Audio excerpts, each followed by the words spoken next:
सर्दियों की मीठी मीठी धूप थी। आसमां साफ था। ये वो वक्त था जब मैं अपने दिल के आईने से दुनिया की तस्वीर बना रहा था। तमाम रंग मौजूद थे। माहौल खुशनुमा था। मेरा जहन, मेरा दिमाग, मेरा मस्तिष्क मेरा दोस्त था। और मेरे दोस्त जो अक्सर ऐसे वक्त में गैर ज़रूरी रहते हैं, गैर ज़रूरी ही थे, मगर ज़रूरी थी एक खूबसूरत सी मासूम मेहरबान मेहमान से एक मुख्तसर सी मुलाकात।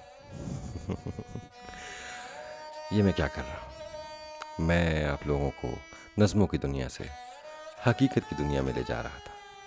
अपने माजी में अपने अतीत से मिलवा रहा था। ये गलत बात है, बुरा मत मानना।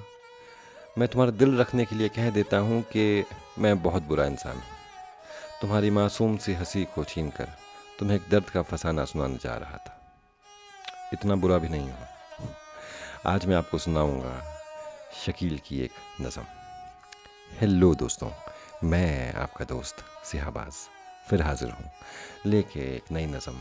किसी के ख्याल से लेके चलूँगा आपको फिर ख्यालों और नज़मों की दुनिया में। आज जो हम नज़म सुनाएंगे आपको, जिस नज़म से आपको वाबस्ता करवाऊँगा, उसका नाम है मेरे हमनफज़। मेरे हमनफज़ एक ऐसी नज़म है जिसमें शायर ने खुद को सलाह दी है। It is a kind of a self reflection. और अक्सर शायरों की एक प्रॉब्लम होती है कि वो सेल्फ सैबोटैज में बिलीव करते हैं, खुद को तकलीफ़ पहुंचाते हैं। खुद को तकलीफ़ पहुंचाने का उनका तरीका बड़ा नायाब है। वो नज़में लिखते हैं, कविताएं लिखते हैं, अपने दिल के ख्याल को, अपनी क्रिएटिविटी को कागज़ पे उतार के हमेशा हमेशा के लिए अमर कर देते हैं। उनकी ये नज़म खुद से एक सवाल है और ख़ुद को सलाह भी है। पहले मैं आपको ये पूरी नज़म सुनाऊंगा, फिर लाइन बाय लाइन आपको इस नज़म का मतलब भी समझाऊंगा। मुझे उम्मीद है ये नज़म आपके दिल को उसी तरह छुएगी जैसे शायर को ये ख्याल छुआ होगा जब उन्होंने ये नज़म लिखने के बारे में सोचा। चलिए शुरू करते हैं। मेरे हमनफज़, मेरे हमनवा, मुझे दोस्त बनकर दगा न दे। मैं हूँ दर्द इश्क से जाँ बलब, मुझे ज़िंदगी की दुआ न दे। मेरे दाग दिल से है रोशनी, इसी रोशनी से है ज़िंदगी। मुझे डर है मेरे चार अगर ये चिराग तू ही बुझा न दे। मुझे छोड़ दे मेरे हाल पर, तेरा क्या भरोसा है चार अगर ये तेरी नवाजिश मुख्तसर मेरा दर्द और बढ़ा न दे। मेरा अज़म इतना बुलंद है कि पराए शोलों का डर नहीं। मेरा अज़म इतना बुलंद है कि पराए शोलों का डर नहीं। मुझे खौफ आतिश गुल से है, ये कहीं चमन को जला न दे। वो उठे हैं लेके खमो सुबह, अरे ओ शकील कहाँ है तू। तेरा जाम लेने को बज़म में कोई और हाथ बढ़ा न दे। तो ये थी उनकी नज़म। अब मैं आपको इसका मतलब लाइन बाय लाइन समझाता हूँ। हम नफस कहते हैं, नफस का मतलब होता है ब्रीदिंग, ब्रेथ। तो मेरे हम नफस कि जो मेरे साथ सांस ले रहा है, ज़ाहिर है शायर अपनी प्रेमिका के बारे में कहीं ना कहीं सबकॉन्शियसली रेफ़र कर रहे हैं। मेरे हम नवा, हम नवा मतलब होता, नवा मतलब निकला है नवाजिश से, एक अरबिक वर्ड है जिसका मतलब होता है वेल विशर। तो मेरे हम नफज़, मेरे हम नवा, मुझे दोस्त बनकर दगा ना दे। वो कहता है कि यार तुम कुछ भी करो लेकिन कम से कम मेरे दोस्त बन के मेरे साथ कुछ अच्छा करने, जो तुम करने जा रहे हो वो मत करो। ये मेरे लिए बहुत, मेरे करीब ये बहुत बड़ा धोखा है। फिर अपने बारे में बताते हैं, कहते हैं कि मैं हूँ दर्द इश्क से जाँ बलब, मुझे ज़िंदगी की दुआ ना दे। This is in some which way romantically sadistic. इंसान को गम में रहने की एक लत पड़ जाती है और उसी में उसको सुकून मिलने लग जाता है। तो वो अपनी इन दो लाइनों में अपनी पूरी ज़िंदगी समराइज़ कर रहे हैं। वो कह रहे हैं कि मैं हूँ दर्द इश्क से जाँ बलब, की मतलब बस I am at the brink of the end of my life, किस वजह से? दर्द इश्क से, कि उसको ऐसा दुख मिला है, ऐसी तड़प है उनके अंदर इस इश्क की वजह से कि वो अब ज़िंदगी जीना नहीं चाहते, ज़िंदगी ख़त्म होने की कगार पे है। तो वो कहते हैं अपने इस वेल विशर को, जो उनके साथ सांस ले रहा है या ले रही है, कि मुझे ज़िंदगी की दुआ न दे। कहते हैं अपने इसी दर्द को समझाते हुए कि मेरे दाग दिल से है रोशनी, इसी रोशनी से है ज़िंदगी। ये बड़ी गहरी लाइन है। मतलब ये कि जो मुझे दुख है वही मेरी पूरी ज़िंदगी को समराइज़ कर देता है। तो इसी दुख की वजह से मैं फिर भी ज़िंदा हूँ। यही सबब है, यही कारण है, यही वजह है कि मैं ज़िंदगी जी पा रहा हूँ, जो भी जी रहा हूँ। इसी रोशनी से है ज़िंदगी, कि अब ये जो दुख था इसकी वजह से ही मुझे ज़िंदगी में कुछ दिखता है, कुछ रोशन दुनिया दिखती है। अगर ये दुख मुझसे चला जाए तो मेरे जीने का मकसद भी नहीं रहेगा, मैं ख़त्म हो जाऊँगा। तो वो कहते हैं इसी रोशनी से है ज़िंदगी। मुझे डर है मेरे चार अगर ये चिराग तू ही बुझा न दे।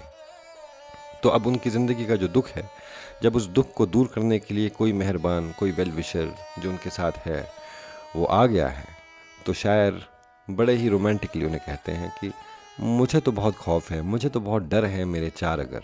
चार अगर वैसे फिजिशियन को कहते हैं।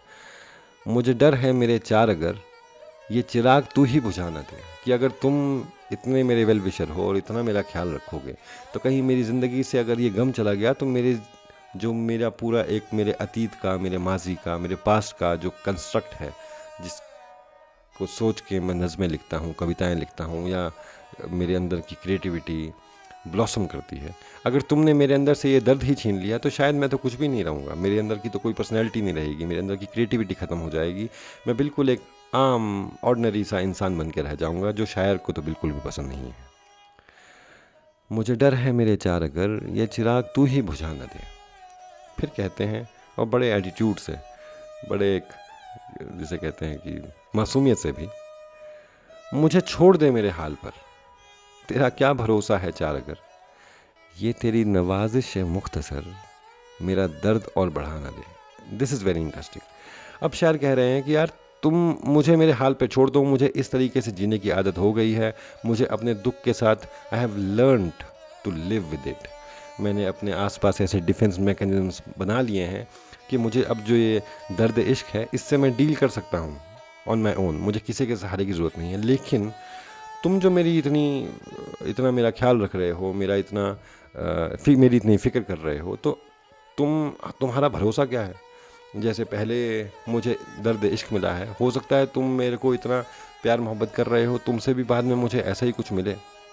और ये जो तुम्हारी नवाजिश है, जो तुम्हारा ख्याल है, जो तुम मेरे लिए इतना कुछ कर रहे हो, तुम भले मेरे लिए थोड़ा सा करो, लेकिन ये थोड़ा सा जो तुम मेरे लिए अच्छा कर भी रहे हो, मुझे डर है कहीं ये मेरे दर्द इश्क को बढ़ा ना दे, क्योंकि मेरे दिल में तुम्हारे लिए जगह बन जाएगी, और तुम्हारे लिए जगह बन जाएगी तो तुमसे प्यार हो जाएगा। तुमसे प्यार हो जाएगा तो तुम्हारे लिए मेरे दिल में एक ख़ास जगह मुतय्यन हो जाएगी, और वो जगह अगर हो गई, तुम्हारे लिए बन गई, तो मेरा दर्द इश्क बढ़ जाएगा। मैं फिर से तुम्हारे बारे में कुछ अच्छा सोचने लगूँगा, मेरे दिल में फिर से एक उम्मीद जग जाएगी, और मैं अब इतना भूल चुका हूँ इस दुनिया को, मेरा इतना विश्वास उठ चुका है कि अब मैं फिर से इस दर्द को बर्दाश्त नहीं करना चाहता। तो वो कहते हैं, मुझे छोड़ दे मेरे हाल पर, तेरा क्या भरोसा है चार अगर ये तेरी नवाजिश मुख्तसर, मेरा दर्द और बढ़ा ना दे। फिर कहते हैं, मेरा अज़म इतना बुलंद है कि पराए शोलों का डर नहीं, मुझे खौफ आतिश गुल से है, ये कहीं चमन को जला ना दे। अज़म कहते हैं कन्विक्शन को, कि मतलब उस शायर को पता है कि मतलब वो किस रास्ते पे जा रहा है, इसका अंजाम क्या होगा। और वो कहते हैं, मुझे और तो दुनिया में किसी भी चीज़ की परवाह नहीं, कि इससे ज़्यादा बड़ा दुख मुझे क्या मिलेगा। ये शायर का पर्सपेक्टिव है। मुझे खौफ आतिश गुल से है, ये कहीं चमन को जला ना दे। तो ये बोल रहे हैं कि मुझे जो चमन की खूबसूरती है, मतलब वो जो पूरी एक आग है, उसकी जो खूबसूरती है, मुझे इसी से डर लग गया है। कहीं ये जो चमन है, जिसकी एक उम्मीद मुझे लग गई है कहीं कि फिर से प्यार का फूल खिलेगा और फिर एक पूरी बहार आएगी, मुझे यकीन है कि ये जो आतिश गुल है ये पूरे चमन को ही आग न लगा दे। और आखिर में कहते हैं, वो उठे हैं लेके खमो सुबह, अरे ओ शकील कहाँ है तू, तेरा जाम लेने को बज़म में कोई और हाथ बढ़ा ना दे। और कहीं ना कहीं ये जो शायर है, he goes into self reflection. वो कहता है कि वो उठे हैं लेके खमो सुबह, इसका सिंपल तर्जुमा ट्रांसलेशन है कि एक बड़ा सा बर्तन, एक बड़ा सा ग्लास या बड़ा सा कंटेनर, अरे ओ शकील कहाँ है तू, कि जैसे खुद से सवाल कर रहे हैं कि दुनिया उनके दुख को दूर करने के लिए एक बड़ा सा कंटेनर लेके आई है जिसमें जाहिर है जाम है, शराब है। तो वो कहते हैं, अरे शकील कहाँ है तू, तेरा जाम लेने को बज़म में कोई और हाथ बढ़ा ना दे। और शायर को अच्छे तरीके से मालूम है कि अगर शायर अपने इस बुरे वक्त में किसी और अच्छे इंसान का सहारा ना ले तो उस शायर के बदले और बहुत से लोग मौजूद हैं जिनको ऐसे सहारों की ज़रूरत है, और वो शायर को आसानी से धक्का दे के कोई और ऐसे वेल विशर का, ऐसे हम नफस का, हम ख्याल का फ़ायदा उठा लेगा। तो शायर खुद को समझा भी रहे हैं कि यार होश से काम लो। बहुत ही डीप ख्याल है, लेकिन शायर का जो बताने का तरीका है विच इज़ वेरी इंटरेस्टिंग। और अक्सर शायरी की एक प्रॉब्लम है कि उसमें कुछ शब्द ऐसे होते हैं जो हमें लगता है कि बड़े ही मुश्किल से हैं, लेकिन उस वक्त में, जिस वक्त में ये शायरी लिखी गई हुई होगी, ये शब्द आमतौर पे उस ज़ुबान में, वहाँ के लोगों में, कल्चर में बड़ा कॉमन रहा होगा। But the beauty of languages के लैंग्वेज बदलती रहती है, लेकिन जो बेसिक ख्याल है, जो उसका बेसिक तर्जुमा है, बेसिक मीनिंग है, वो रिलेटेबल रहता है। इस वक्त में भी, इससे पहले भी था, इसके बाद भी रहेगा। और तुम उर्दू या हिंदी या संस्कृत या किसी भी और ज़ुबान में कोई भी अच्छी कविता पढ़ो या किसी भी ज़ुबान में पढ़ो, लैंग्वेज बदल सकती है, लेकिन उसका जो मीनिंग है, उसके पीछे की जो भावनाएं हैं, इमोशंस हैं, सेंटिमेंट्स हैं, सेंटिमेंटैलिटी है, वो कांस्टेंट रहती है। And that is the beauty of poems and poetry. And I hope कि आपको ये नज़म पसंद आई होगी। ऐसे ऐसे नज़में मैं आप तक लाता रहूँगा। ऐसे ऐसे शायर जो इतनी खूबसूरत नज़में लिख देते हैं, वो खुद तो दुनिया से रुखसत हो जाते हैं, लेकिन उनकी ये नज़में रह जाती हैं। और मेरे जैसे अदने से लोग जिन्हें दुनिया के बारे में कुछ भी नहीं पता, वो ऐसी कोशिश ज़रूर करते रहेंगे कि आप लोगों तक मैं ऐसी नज़में लाता रहूं। अगर आपको ये नज़म पसंद आई है तो ज़रूर मैं आप तक ये ऐसी और नज़में, ऐसे और शायर, ऐसे और ख्याल आगे भी लाता रहूँगा। कभी कभी वक्त की देरी हो जाती है, ज़िंदगी में और भी मसरूफ़ियात है, लेकिन मुझे उम्मीद है आप मुझे माफ़ कर देंगे। यहाँ तक नज़म सुनने के लिए और मुझे बर्दाश्त करने के लिए बहुत बहुत शुक्रिया। अपना बहुत सा ख्याल रखिए। स्पासीबा।